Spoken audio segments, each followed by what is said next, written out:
Hi friends, welcome back to Artful Homemaking.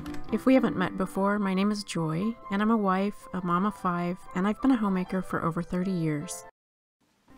Today I just wanted to share some homemaking encouragement with you as I take you along on a typical day of working in our home.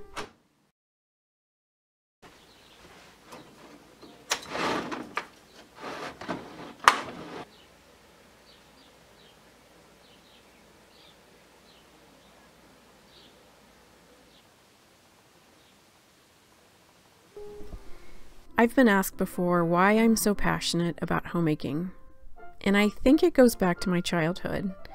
I just always wanted to be a homemaker. My greatest desire was to be a wife and mom, and to spend my days taking care of my home and family.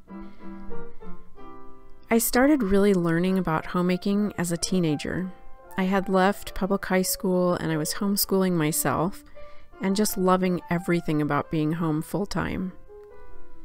I spent my days reading classic literature, cleaning our small apartment, teaching myself how to cook, and learning how to bake. My mom and I would spend evenings at the library, and I would check out huge piles of books about cooking, baking, crafting, and homemaking. One of my mom's coworkers suggested that I would love the Anne of Green Gables books, and she let me borrow hers. I was enthralled and completely taken in by the beauty of Anne's world. I wanted to live that life. I wanted to wear beautiful dresses and aprons, live in the country, bake bread, get married, have babies, and spend my days making a beautiful home for my family. This was in the early 90s, and I didn't know anyone else with these same desires. Cottagecore wasn't a thing back then, and there wasn't any social media with whole communities of homemakers like there is today. So I felt alone in my longings. I got a job because I needed the income. I took college courses because that was the thing to do, and I went to Bible school. But there was still this longing to be a full-time homemaker. Meanwhile, I managed my mom's home by keeping it clean and orderly and continuing to cook and bake. I was a homemaker in my mom's home, even as a teenager. When I met my husband in the late 90s, I knew he was the one for me, because he didn't laugh when I told him my dream to be a homemaker. In fact, he encouraged it. Every other guy I had met was disappointed that I didn't have big career goals, so I knew he was the man for me. And there were other reasons, of course, why I knew we were soulmates, but this was a big confirmation for me. However, we started out married life with me working full-time at a corporate job. Even though my heart was at home, we unfortunately needed my income. I had been working in the corporate world for years, and I couldn't wait to be a full-time homemaker. I would take books to work with me to read in my lunch break about being a wife, mom, and homemaker. After 10 months of marriage, I got pregnant with our first child, and I was so happy. I had severe morning sickness called hyperemesis, where I couldn't even keep water down, and I had to quit my job of being a business office manager at a graduate school. And even though this was a hardship financially, it was what I had been waiting for. I'd been waiting all of these years to be able to be a stay-at-home wife, mother, and a full-time homemaker. My first year at home full-time with my baby was blissful. I finally was living my dream of being a wife, mother, and a full-time homemaker. I do want to say here that you don't have to be home full-time in order to consider yourself a good homemaker. One of the best homemakers I know works outside the home full-time, but she still keeps an amazingly well-kept home. Her home is beautiful, cozy, and filled with warmth and love, and she's super hospitable. Back to my story, I consider myself to have started being a homemaker in my teen years, and that's over 30 years of homemaking, with 25 of those years as a wife in my own home. And it's a dream come true for me. But in this homemaking journey, I've had people tell me outright or imply that homemaking wasn't important, that what I was doing here in my home didn't matter. That's why I regularly tell homemakers that they matter, and what they're doing in their homes matters for eternity. Several years ago, my husband went to a doctor's appointment with a new doctor, who happened to be a woman. During the course of their conversation, she asked, "What does your wife do?" My husband answered that I was a homemaker, and I homeschooled our 5 children. The doctor replied with, You mean she doesn't work? She doesn't have a job?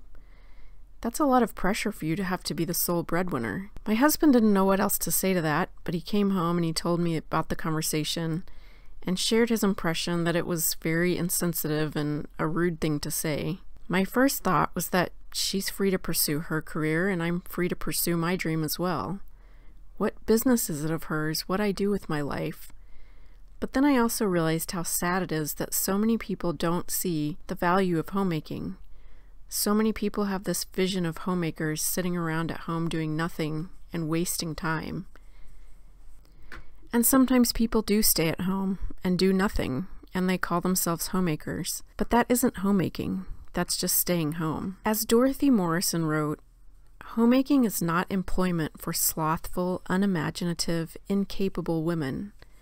It has as much challenge and opportunity, success and failure, growth and expansion, perks and incentives as any corporate career.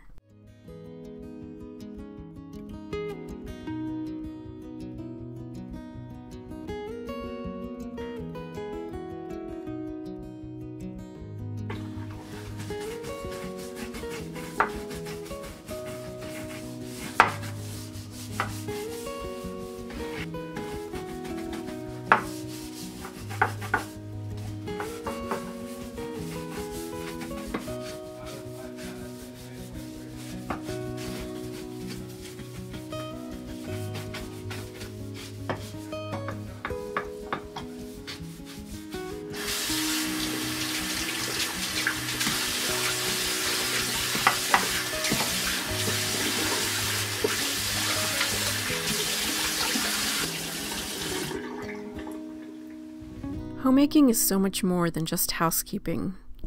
Homemaking is carefully planning for and putting in the work to build a home that nurtures and blesses and serves the people who live there. Whether you're single, married, have children or not, homemaking in the true sense of the word matters. It matters for eternity because homemaking is about love and service. Homemaking is about creating an atmosphere of comfort, welcome, and belonging in your home. It's also about sharing that atmosphere with others. Now, I'm also going to mention here that homemaking is hard. It's a lot of hard work, and so often it goes unnoticed by others. And in addition to that, sometimes it feels impossible when you're dealing with trials and illness. As someone who has struggled quite a bit with chronic illness, my home isn't where I would like it to be currently. And I think I need to make a separate video about this since I've received so many messages from other homemakers who are struggling to manage their chronic illness and also build their home in the midst of trials. It's hard, I know.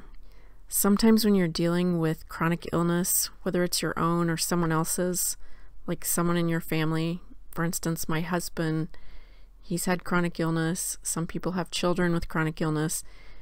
Regardless of whose situation it is, whether it's you going through it or whether it's a family member, it makes it so much harder just to keep your home clean, to put that extra effort into your homemaking.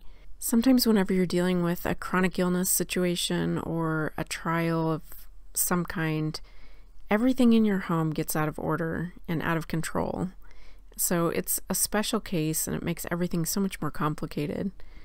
I'll try to talk about this in another video because I feel like this topic deserves a whole video all to itself. But for today, I just wanted to encourage you that every little bit of effort you are able to put into building your home, whether that's doing another load of laundry, making another meal, picking up the living room before bed, loading the dishwasher, or whatever it may be, it all matters.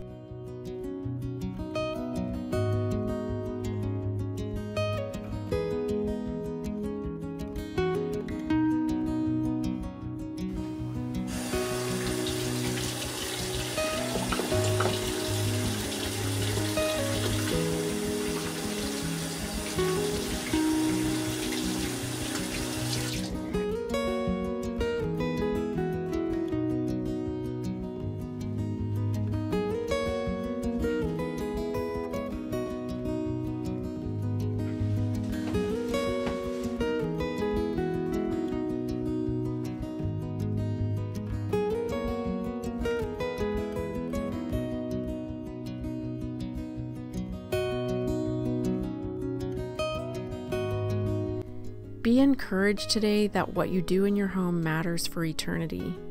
Serving your family, loving others, making your home beautiful and orderly and welcoming, all of these things are important. As J.R. Miller, one of my favorite authors, has said, "The woman who makes a sweet, beautiful home, filling it with love and prayer and purity, is doing something better than anything else her hands could find to do beneath the skies." I love that quote because it puts dignity back in homemaking. It gives homemaking the importance that it should have in our minds. This is my philosophy of homemaking. There's nothing better I could be doing with my time, because homemaking matters so much. If something has to go in my schedule, it will have to be the work that I do online or any other optional things. That's why so often I don't get a video out, or I don't post on a social media, or I don't send out emails to my email list, because I can't make time for all of it. I don't have time for dealing with, chronic illness and keeping my home and just doing all the things. I can't keep all of those things going all at once. So something has to go. And whenever I start realizing that, I'm not getting it all done, that means I usually have to step back from online work and just put all of my focus on homemaking. To quote J.R. Miller again, "Whatever else we may slight, let it never be our homemaking. If we do nothing else well in this world, let us at least build well within our own doors." I think that's so important to remember, that we have to think about where our priorities are and what matters most. And what really matters are the people that have been put in our lives. That would be our husbands, our children, friends and family, people that we're serving in our home. That's what matters most, not making money or getting the next thing, buying something. So that's what I try to remember, and sometimes I just have to get back on track whenever I've gotten away from it. And it's good for me to remember this quote from J.R. Miller and just realize these are my priorities: my family, my home, and serving them. And that reminds me of another quote about homemaking that I love so much. It's by Laura Ingalls Wilder. She said, "So much depends upon the homemakers. I sometimes wonder if they are so busy now with other things that they are forgetting the importance of this special work." And you can hear our chicks in the background. They're in the laundry area in the basement. So today was just a typical day of working at home, cleaning the bathroom, cleaning the master bedroom, and doing some laundry, doing a few kitchen tasks. Now I'm just folding a last load of laundry before heading to bed.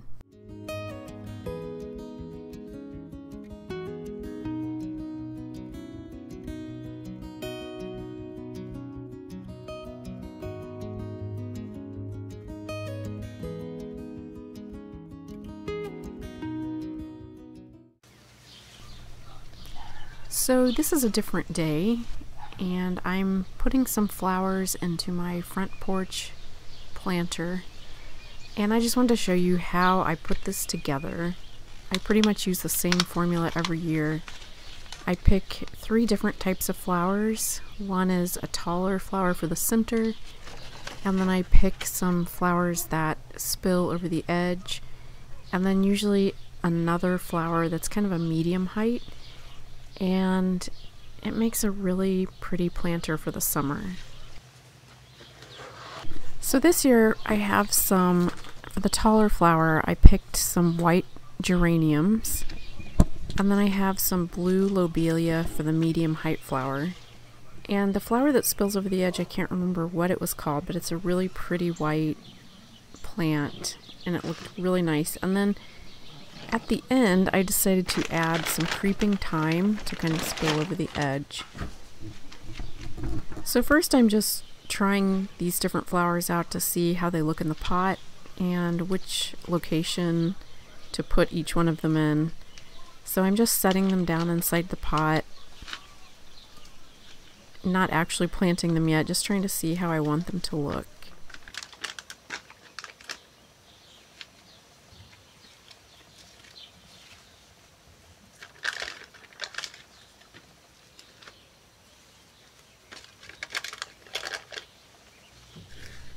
Now I'm just removing some of the old dirt that's in this pot. This dirt has been in here for several years, so I'm just going to replace kind of the top inches of it with new dirt just to give it some fresh dirt that has nutrients in it. And so I'm scooping it out, and then I'm putting the old dirt into the flower garden in the front. So it looks like I'm just kind of throwing it to the side. It's actually going under some bushes in our front porch area.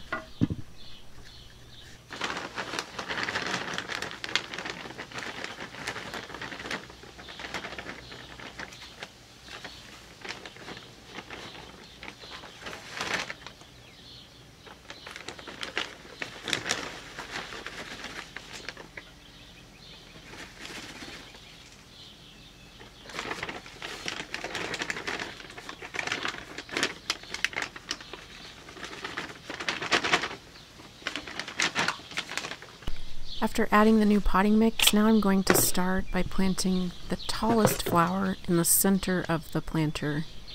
And these are the white geraniums.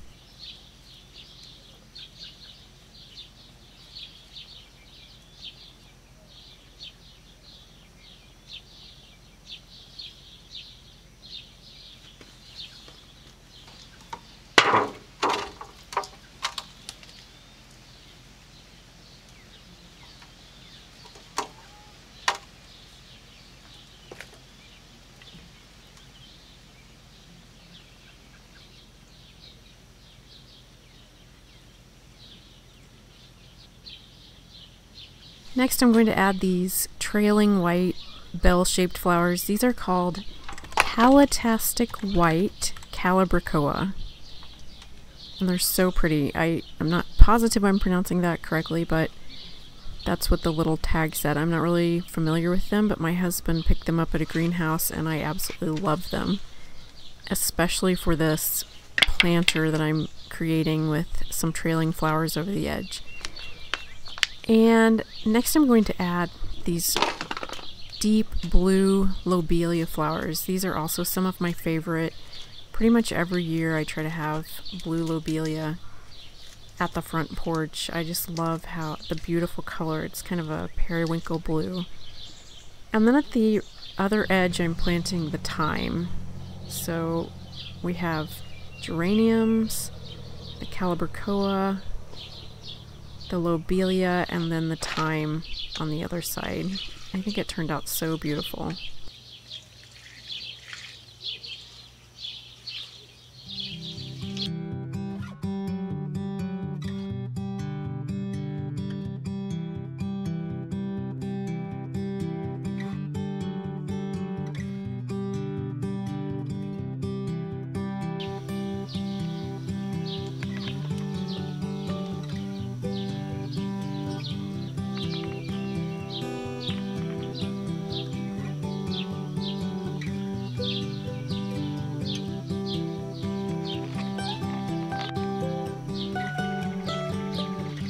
I didn't get the rosemary and sage planted today. I'll have to save that for another day.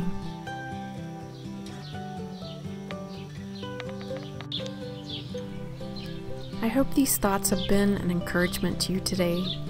Thank you so much for coming along with me for a day of homemaking. Thank you so much for watching, and I'll see you next time.